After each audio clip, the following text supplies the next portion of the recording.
Danny Cole had never run so fast in his entire life. His boots slammed against the crystal floor of the royal palace, each step sending echoes through the endless corridors. The walls around him glowed with soft blue light, and strange alien flowers bloomed in floating pots that hung from the ceiling. It was beautiful. It was terrifying. And Danny did not have time to enjoy any of it.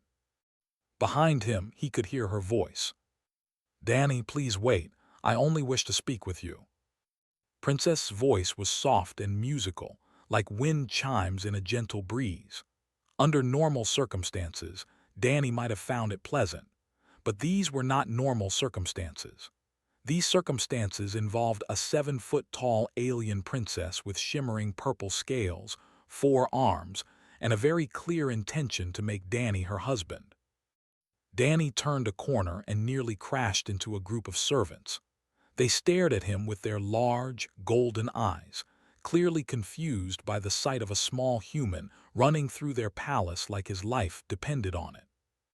"Sorry, excuse me, coming through," Danny shouted as he squeezed past them. He had arrived on Prime exactly 23 days ago. He remembered the number because he had been counting every single one of them. Danny was an engineer, part of Earth's first official diplomatic mission to the Empire. At 28 years old, he was the youngest member of the team, and he had been so excited about the opportunity. They were one of the most advanced civilizations in the known galaxy. Their ships could cross between stars in days instead of months. Their cities floated in the clouds. Their medicine could cure diseases that humans had been fighting for centuries, and they had finally agreed to open diplomatic relations with humanity. Danny's job was simple. He was supposed to help with technical exchanges, learning about engineering while sharing human innovations. It was supposed to be a straightforward assignment. Nobody told him about the princess. He first met on his 3rd day on the planet. The human delegation had been invited to a formal dinner at the palace, and Danny had found himself seated near the royal family. The princess had asked him questions about Earth, about human culture, about his work. Danny had answered politely, thinking nothing of it. Then the gifts started arriving. On day 5, a servant delivered a box of precious gemstones to his quarters. Each stone was the size of his thumb and glowed with inner light. Danny had tried to return them, but the servant simply bowed and left. On day 8, bolts of fabric arrived.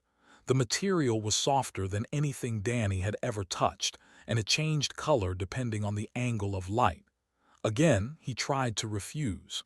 Again, the servants ignored him. On day 12, things got strange. A document arrived, written on something that looked like golden paper. The text glowed and shifted as Danny looked at it. He could not read the script, but a translator device helpfully informed him that he was looking at a marriage contract.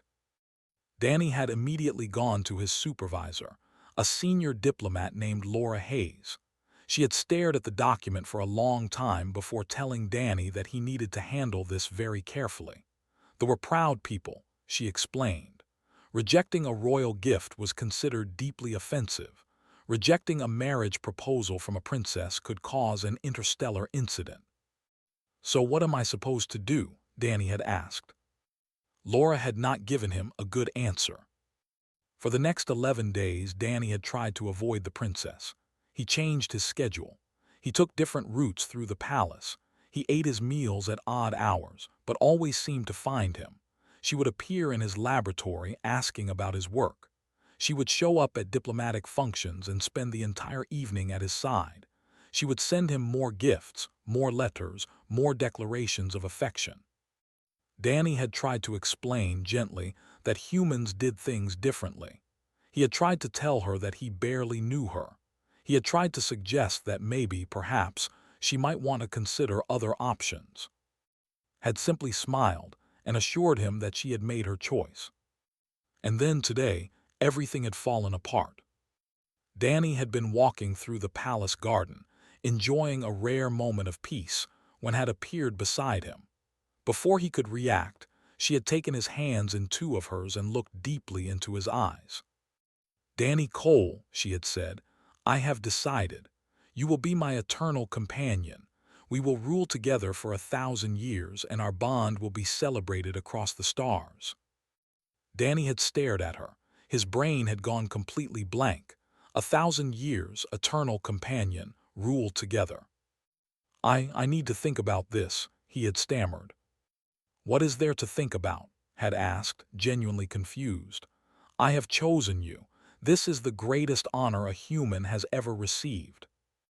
And that was when Danny had done the only thing his panicked brain could think of. He ran. Now, as he sprinted through the crystal corridors of the alien palace, Danny knew that running had probably not been the choice. But it was too late to take it back. All he could do was keep moving and hope that he could find somewhere to hide while he figured out what to do next. He turned another corner and found himself in a long hallway with tall windows. Through the glass, he could see the alien sky, painted in shades of purple and gold. 3 moons hung on the horizon, and strange birds flew in formations that seemed to spell out patterns Danny could not understand. For just a moment, he stopped to catch his breath. That was his mistake. He felt a heavy hand land on his shoulder, and he turned to find himself face to face with a guard. The alien was massive, nearly 8 feet tall, with armor made from the same crystal as the palace walls. Behind the guard stood 3 more soldiers, all of them blocking the corridor. "Human," the lead guard said, his voice deep and rumbling, "you will come with us." Danny's heart sank. "Where are you taking me?" The guard did not smile. They did not seem to smile much at all. "The Queen wishes to speak with you." Danny felt his stomach drop. The Queen, not the princess. The Queen herself, the supreme ruler of the empire, wanted to talk to him. This was bad. This was very, very bad. As the guards escorted him through the palace, Danny wondered if he would ever see Earth again. The throne room of the empire was the largest space Danny had ever seen. The ceiling rose so high that clouds actually formed near the top, drifting slowly between pillars of crystal that glowed with inner light. The floor was made of polished stone that reflected everything like a mirror, and Danny could see his own terrified face looking back at him as he walked. Hundreds of nobles lined the sides of the room. They stood in perfect silence, their golden eyes following Danny as the guards led him forward. Their scales came in every color imaginable, from deep red to bright green to pale silver. Their clothing was made of the same shimmering fabric that had been delivered to Danny's quarters, and jewels hung from their necks and arms. They were beautiful. They were also clearly judging him.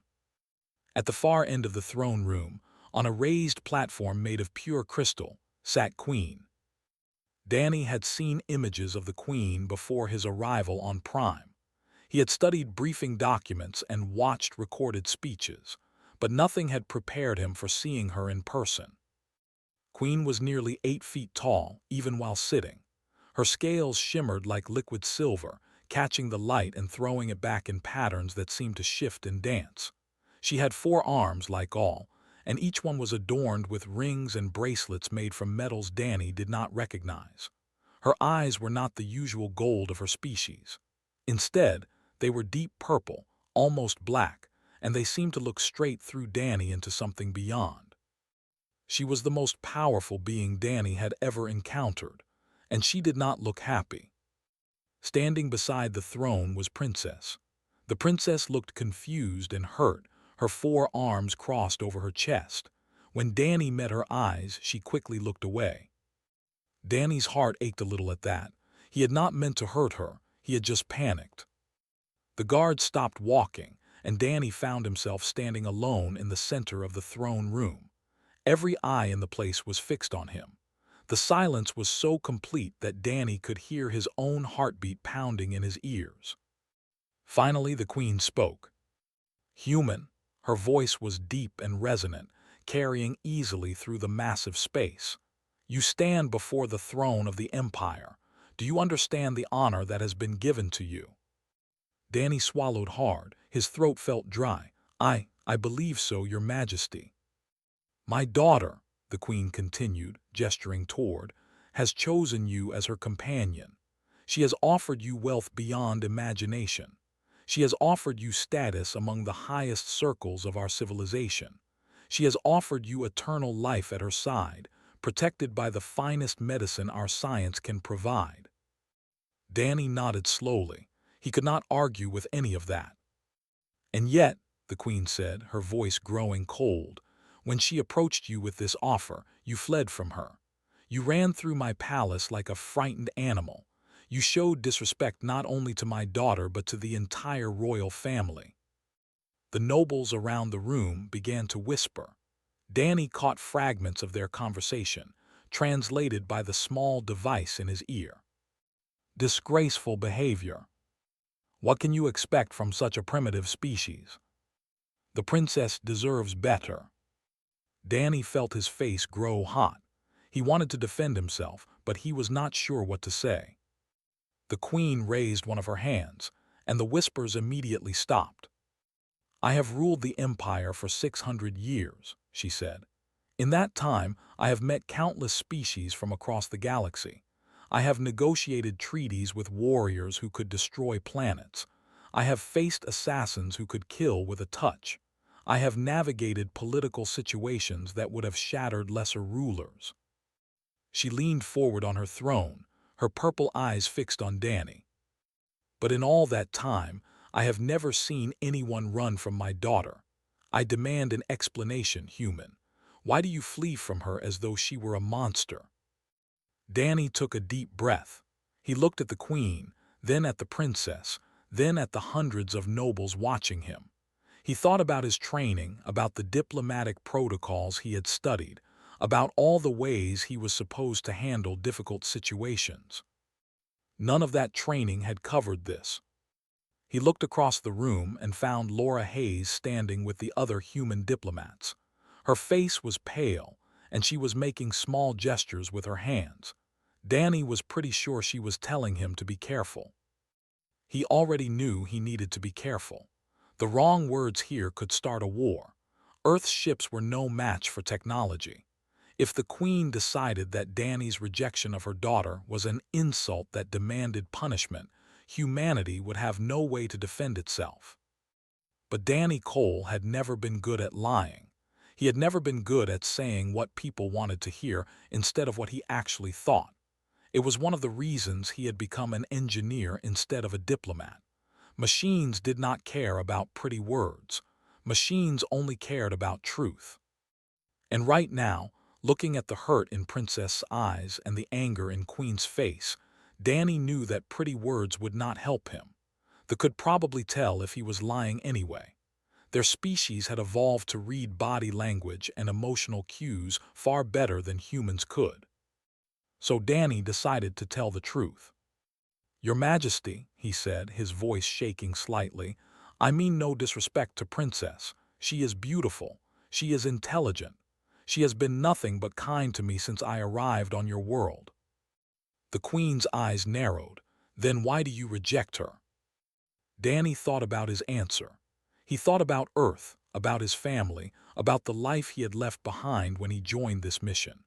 He thought about what it meant to be human, to live and love and die in such a short span of time compared to beings like the.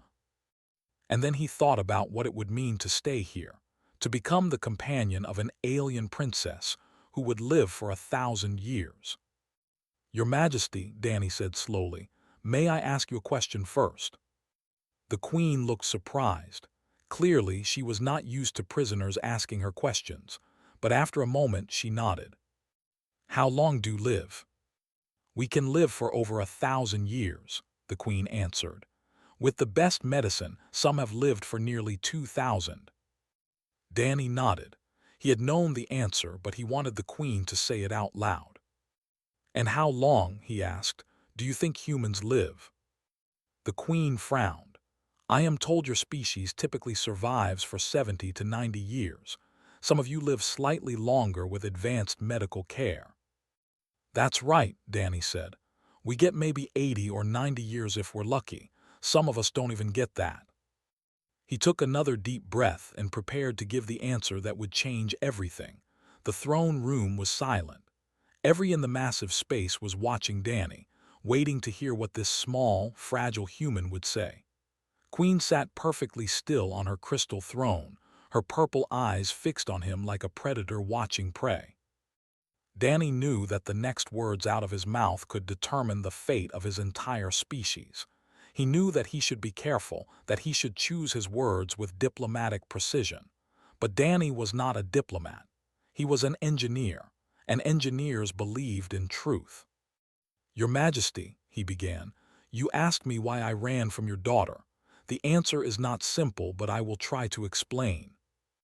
He paused, gathering his thoughts. Humans do not live for 1,000 years. We get a few decades if we are lucky. And in those few decades, we experience everything. We feel joy and pain and love and loss, and we feel all of it with an intensity that I think would surprise you. The Queen raised an eyebrow. "All species feel emotions, human. You are not special in this regard." "With respect, Your Majesty, I think we might be." A murmur ran through the assembled nobles. Danny could see some of them looking offended at his words, but he pressed on. "To live for over 1,000 years. That is an incredible gift, but I have noticed something in my time on your world. Your people are very calm, very controlled. You do not seem to experience the wild swings of emotion that humans do." He looked at Princess. She was watching him with confusion in her golden eyes. "When a falls in love, I imagine it is a measured thing, a careful choice. You have centuries to spend with your partner, so there is no rush. There is no desperation. There is no burning need to hold on to every moment because the moments are endless." Danny's voice grew softer. "Humans are not like that. We know that our time is short. We know that every day is precious. And so when we love completely. We love with every part of ourselves. We throw our entire hearts into our relationships because we know that we do not have the luxury of holding anything back." He met the Queen's eyes. "Your Majesty, if I became Princess' companion, I would fall in love with her. I know I would. She is kind and beautiful and intelligent, and I am already fond of her even after just a few weeks. But my love would not be calm or measured. It would be overwhelming. It would consume me entirely." The Queen said nothing. She simply watched him, waiting. "I would spend every day of my short life devoted to her. I would love her more than I have ever loved anything. And then, in what would feel like the blink of an eye to her, I would grow old. My hair would turn gray. My body would weaken. And eventually I would die." Danny's voice cracked slightly, but he kept going. "Princess would be left alone. She would carry the memory of our love for the next 900 years. And because I loved her so completely, so intensely, that memory would not fade gently. It would burn inside her like a wound that never heals." He looked at the princess, his expression filled with genuine sadness. "I am not running because I do not want her, Your Majesty. I am running because wanting her would destroy us both." The throne room had gone completely silent. Not a single moved, not a single voice spoke. Danny waited for the Queen to respond, but she simply sat there, her purple eyes wide with something that looked almost like shock. Princess stepped forward. Her voice was barely a whisper. "You would love me that much, even knowing how it would end." Danny turned to face her. "That is the thing about humans, Princess. We do not know how to love any other way. We cannot hold ourselves back. We cannot protect ourselves from pain by loving less. When we choose someone, we choose them with everything we have." Tears were forming in his eyes. Danny had not known that could cry. "But the pain," she said, "the loss, how do you bear it?" Danny smiled sadly. "We do not really. Every human who has ever loved and lost carries those scars forever. We write sad songs about it. We tell stories about heartbreak. We cry at night when we remember the people we have lost." He shrugged. "But we keep doing it anyway. Because for a human, A life without love is worse than a life with pain. We would rather burn brightly for a short time than exist for centuries without warmth. Queen finally spoke, her voice much softer than before. Your species lives for less than a century. You know that death waits for you at every turn, and yet you still choose to love as though you have everything to lose.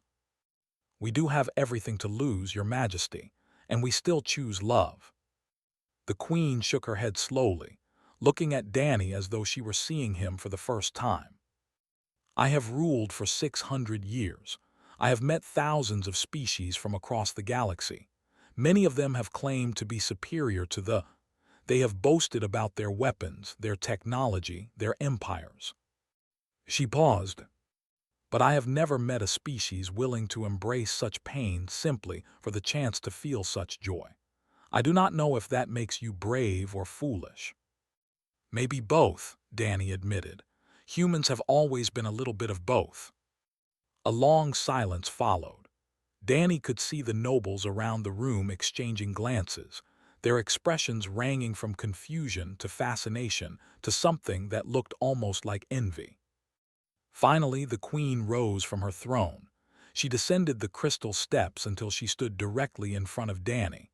Up close, she was even more intimidating than before. She towered over him, her silver scales catching the light. But her expression was not angry, it was thoughtful. "Human," she said quietly, "you have given me much to consider. In all my years I have never been rendered speechless. Yet I find that I do not know what to say to you." Danny bowed his head respectfully. "I apologize for any offense I have caused, Your Majesty." "You have caused no offense," the Queen replied. "You have simply shown me something I did not expect to see." She turned to look at her daughter, who was still staring at Danny with tears on her face. The Queen said gently, "I think we need to learn more about these humans. I think we have much to discuss." The princess nodded slowly, wiping her eyes with one of her hands.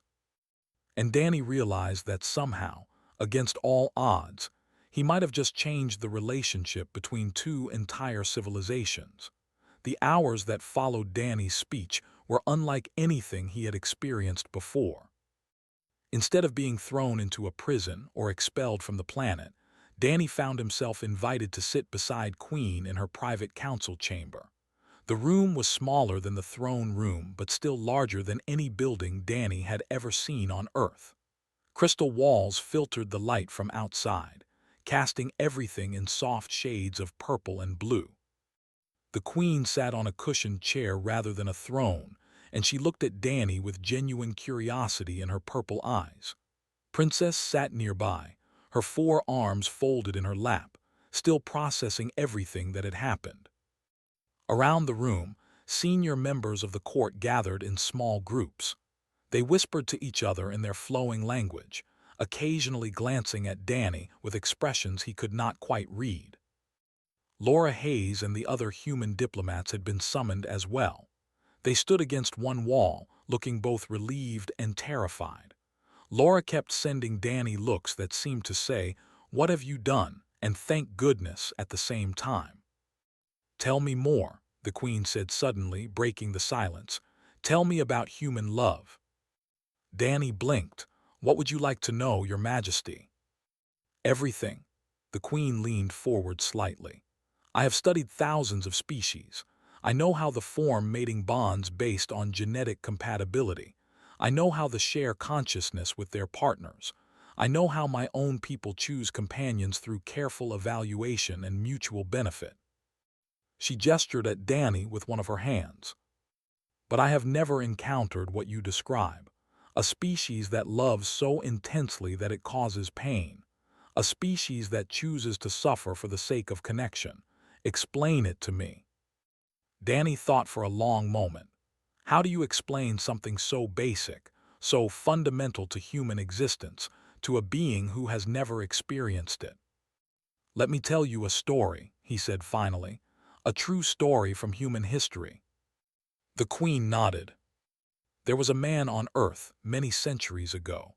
His name was Shah and he was an emperor. He ruled over millions of people. He had wealth and power beyond imagination. Danny paused, remembering the history he had learned as a child. His wife's name was Mahal. He loved her more than anything in the world. They were married for 19 years, and during that time, Shah never looked at another woman. His entire heart belonged to her. Princess leaned forward, listening intently. When died, Shah was broken. His grief was so great that some historians say his hair turned white overnight. He could barely function.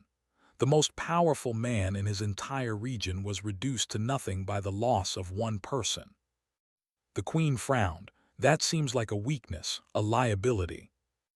Many species would see it that way, Danny agreed. But Shah did something remarkable with his grief. He decided to build a monument to his wife. He gathered the finest artists and architects in the world. He spent decades and fortunes creating a building so beautiful that it would stand forever as a symbol of how much he loved her. Danny smiled softly. That building is called the Taj Mahal. It is one of the most beautiful structures on Earth. Millions of people visit it every year, centuries after it was built, and they do not come to see the skill of the architects or the value of the marble. They come to witness what human love can create. The queen sat back in her chair, processing this information. You are saying that your weakness is also your strength. I am saying that they are the same thing, Danny replied. Humans do not love despite the pain. We love knowing that the pain will come, and that knowledge makes the love more precious, not less. Princess spoke for the first time since they had entered the room. On Prime, we are taught to manage our emotions. We learn to control our attachments so that loss does not wound us too deeply. We choose companions who are suitable, who will be good partners for centuries. She looked at Danny with something like wonder in her eyes. We never consider that there might be another way. Danny nodded. And there is nothing wrong with your way. It works for your species. You live long, peaceful lives. You build great civilizations. You have achieved things that humanity can only dream of. He spread his hands. But humans would not trade our way for yours. We cannot imagine living for 1,000 years without feeling the kind of love that I described. To us, that would not be living at all. It would be existing. One of the nobles stepped forward. He was older than most of the others, with scales that had faded to a pale gray. I lost a companion 80 years ago, he said slowly. She was killed in an accident. It was unpleasant. The other in the room shifted uncomfortably. Clearly, discussing such things was not common in their culture. For a long time afterward, I felt empty, the noble continued. I managed the feeling. I controlled it as I had been taught, but sometimes in quiet moments I still think of her. He looked at Danny with an expression that might have been longing. Is that what you mean? Is that the feeling you describe? Danny nodded gently. Yes, but for humans we do not manage it, we do not control it, we let it wash over us completely. We cry, we scream, we write poetry about it, and then eventually we learn to carry it with us. The old noble's eyes widened. That sounds terrifying. It is, Danny admitted, but it is also beautiful. The grief we feel is a measure of the love we had. If we did not love so deeply, we would not grieve so hard. Queen had been silent during this exchange, watching and listening. Now she spoke again, her voice thoughtful. Your species has been traveling among the stars for only a short time. You are young. Your technology is primitive compared to ours. Many in the galaxy see you as insignificant. She looked at Danny with new respect in her eyes. But I think they are wrong. A species that can love so fiercely, that can create beauty from grief, that can find meaning in pain, that is not a weak species. That is a dangerous one. Danny was not sure if dangerous was meant as a compliment, but he chose to take it as one. We are still learning what we are capable of, Your Majesty. The Queen nodded slowly. So are we all. Diplomatic summit that followed lasted 3 days. What had begun as a potential disaster transformed into something unprecedented. The original purpose of the human delegation, to negotiate trade agreements and technological exchanges, was pushed aside. Instead, they wanted to understand something far more valuable than technology. They wanted to understand humanity itself. Danny found himself seated at a long table beside Queen and Princess. Across from them sat Laura Hayes and the other human diplomats. But this was not a traditional negotiation. There were no demands, no threats, no careful positioning for advantage. Instead, there were questions. Endless questions. They wanted to know about human art. They wanted to understand why humans created paintings and songs and stories about heartbreak and loss. A senior cultural minister had spent an entire hour examining a collection of human love poems, her golden eyes growing wider with each verse. "You write about pain as though it were precious," she had said, clearly confused. "You describe tears as though they were beautiful." Laura Hayes had tried to explain. For humans, the ability to feel deeply is one of our greatest treasures. Even painful feelings remind us that we are alive, that we are connected to others, that we are not alone. The minister had shaken her head slowly, as though she could not quite believe what she was hearing. They wanted to know about human families. A scientist had asked how humans could bear to have children, knowing that those children would watch them grow old and die. Danny had answered that one himself. "That is exactly why we have children," he said. "We know that our time is short. We want to leave something behind. We want to pass on our love, our memories, our stories to the next generation. Our children are how we become immortal." The scientist had stared at him for a long time after that. They wanted to know about human courage. A military commander had asked why humans rushed into danger to save strangers, why they sacrificed their own short lives for people they had never met. "Because every life is precious," Danny explained. "We only get a few decades. We cannot waste them being selfish. If we can save someone else, if we can make their brief time better, then our own time meant something." The commander had looked uncomfortable, as though Danny had challenged something fundamental about how she understood the universe. On the second day, Princess asked to speak with Danny alone. They walked through the palace gardens, surrounded by flowers that glowed in colors Danny had never seen on Earth. The alien sky stretched above them, painted in shades of purple and gold. 3 moons hung on the horizon, their light casting strange shadows across the crystalline paths. For a long time said nothing. She simply walked beside Danny, her 4 arms folded behind her back, her scales shimmering in the moonlight. Finally she spoke. "I have been thinking about what you said, about human love, about the pain that comes with it." Danny nodded, waiting. "I chose you because you seemed different from the other humans I had met. You were curious and kind and intelligent. I thought that making you my companion would be simple. I would offer you wealth and status, and you would be grateful." She stopped walking and turned to face him. "I did not consider what it would mean for you. I did not think about how you would feel, trapped on an alien world for the rest of your short life. I did not imagine the intensity of the emotions you would experience." Danny was surprised by her honesty. "Princess, you did not know. Your culture is different from ours. You cannot be blamed for not understanding." Shook her head. "That is kind of you to say, but I should have asked. I should have learned about your species before making such assumptions." She reached out with one of her hands and gently touched Danny's face. Her scales were cool and smooth against his skin. "I am sorry for frightening you. That was never my intention." Danny smiled. "I know, and I am sorry for running away. That was not very dignified." Laughed softly. It was the first time Danny had heard her laugh, and the sound was like music. "Perhaps we can start again," she said. "Not as princess and potential companion, but as friends. I would like to learn more about humans, about how you love and grieve and find meaning in such short lives." Danny nodded. I would like that. On the third day, Queen addressed the full assembly of the court.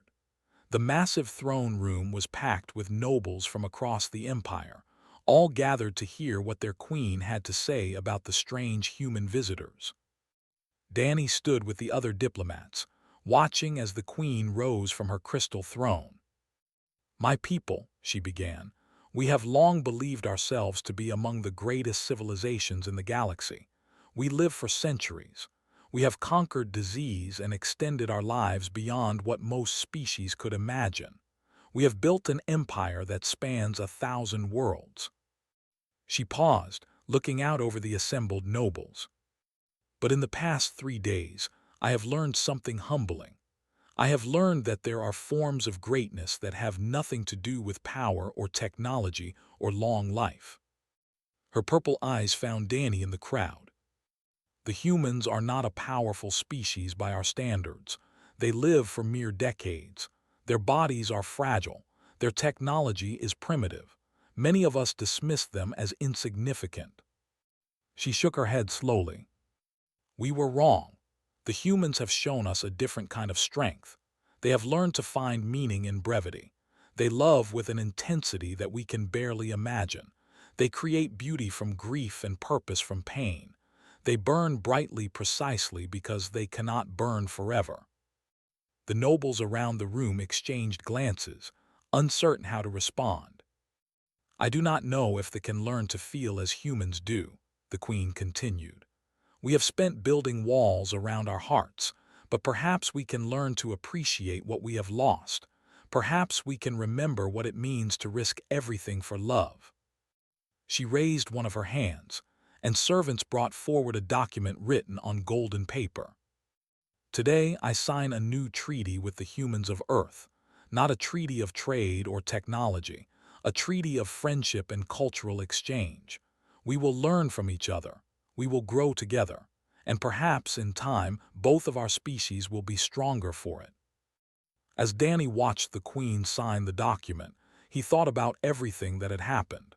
He had come to Prime expecting to study alien engines and exchange technical knowledge. Instead, he had shown an ancient civilization what it meant to be human. He had come expecting to find beings greater than humanity. Instead, he had shown them what made humans great all along. Princess appeared beside him, her golden eyes warm with something that might have been affection. "Thank you, Danny Cole," she said quietly. "You have given my people a gift we did not know we needed." Danny smiled. "And you have given me a story I will tell for the rest of my life." As the human delegation prepared to return to their ship, Danny took one last look at the alien sky. The 3 moons were setting, and the first light of the sun was painting the horizon in shades of pink and gold. He did not know what the future would bring. He did not know if humans would truly learn to understand each other. But he knew that something important had changed today. A bridge had been built between 2 species, not through technology or power, but through honesty and emotion and the simple truth of what it meant to love. And that, Danny thought, was the most human thing of all.